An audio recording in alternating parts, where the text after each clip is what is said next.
তো অনেকের মনে হতেই পারে যে আমি মানুষটা কেমন, ধর্মের বিরুদ্ধে কথা বলি। না, ধর্ম বিরোধী আমি নই, আমি মানুষটা যুক্তিবাদী।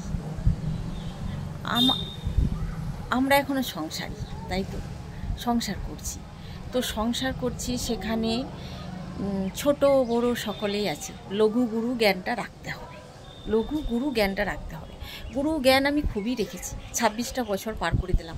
এত শখ, এত ইচ্ছা, এত মানে যতটুকুই ট্যালেন্ট থাকা সত্ত্বেও সব কিছুকে সুপ্ত অবস্থায় রেখে দিয়েছিলাম যে না, আমি সংসার করতে এসেছি, আমি সংসার করব।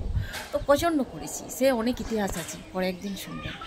তো আমরা এখন সংসার করতে এসেছি, তো সংসারে লঘুগুরু জ্ঞানটুকু রাখতে হবে।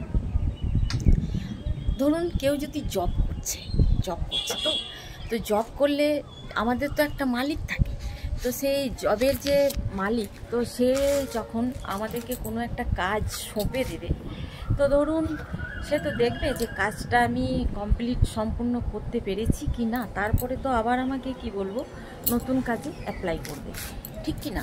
তো ভগবান, আমরা যখন এখন সংসার করছি, তখন আমাদের সংসার ধর্মটাই আমাদের আসল। সংসার করছি যখন, তো সেখানে আমি মানে কি বলবো, ভাগীর ছেলেকে কিভাবে আলাদা রাখবো, বা সবকে থেকে ছোট যে ফ্যামিলি, ছোট বউ সংসারে এসেছে, তাকে কি করে মনে পীড়ন দেবো? কারণ কি বলুন তো, মানে একটা ছোট সন্তানকে যেমন দেখবেন তার বাবা মারা সন্তান করে, কোনো ভুল করলে শাসন করে, তো সোহাগ যে করে শাসন তার সাজে, বাবা মারা শাসন করে যে তুই আজ খাবি না, সারাদিন তোকে আজ না খাইয়ে রাখবো, তোকে আজ ঘর ঢুকতে দেবো না। তারপর কিন্তু বাবা মারা আবার ঠিক টেনে ঘর ঢুকে নেন, কারণ তারা ভালোবাসে, ঠিক কিনা? বাবা মা সেই সন্তানকে ভালোবাসে।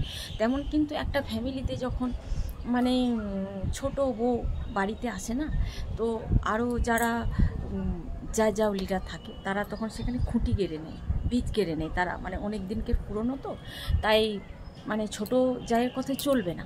তো এই যে ছোট যা এসেছে, তাকে শিখিয়ে পড়িয়ে নেওয়া, তাকে ঠিকভাবে পরিচালনা করা। না কি করছে বড়রা, যে হয়তো তার মাথার উপরে শাশুড়ি নেই, শাশুড়ি মারা গেছে, অথবা শাশুড়ির বয়স হয়েছে, বাড়িতে কিন্তু দুটো প্রেগনেন্ট, সকলেই সেপারেট আছে, দুটো প্রেগনেন্ট একসাথে। তো কি করছে, মানে আরেকটা প্রেগনেন্ট মহিলাকে, বলতে গেলে অনেক ঘটনা, আর সব কিছু যে ভুলে গেছি ভুলে যায়নি। আরেকটা প্রেগনেন্ট মহিলাকে কি করা হচ্ছে, মানে চোরসোজের প্রেগনেন্ট অবস্থাতে যেমন হয়, রান্না করে খাওয়ানো হচ্ছে, আরেকজনকে খাওয়ানো হচ্ছে। আর মানে সেখানে হয়তো ছোট যাকে আলাদা করে রাখা হচ্ছে, ওকে বলা যাবে না, মানে ওর যা হচ্ছে হোক। সেটাও গেল। আবার সন্তান হলো, সন্তানের সাথেও ওইভাবে অছিলা, নানা রকম অছিলা। তো তারা দেখি লম্বা লম্বা তিলক কাটে, ঠাকুর গান করে, ঠাকুর ভক্ত করে। তো পাপ কি আমাদের শরীর করে? পাপ তো আমাদের শরীর করে না, পাপ আমাদের বিবেক করে, আমাদের মন করে পাপ।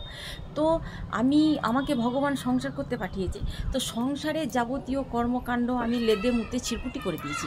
আর আমি ঠাকুরের কাছে করতাল ঠুকছি, হ্যাঁ, তিলক কাটছি, হরিনাম করছি, কি যে আমি স্বর্গলাভ করব? আদৌ স্বর্গলাভ করবে তারা?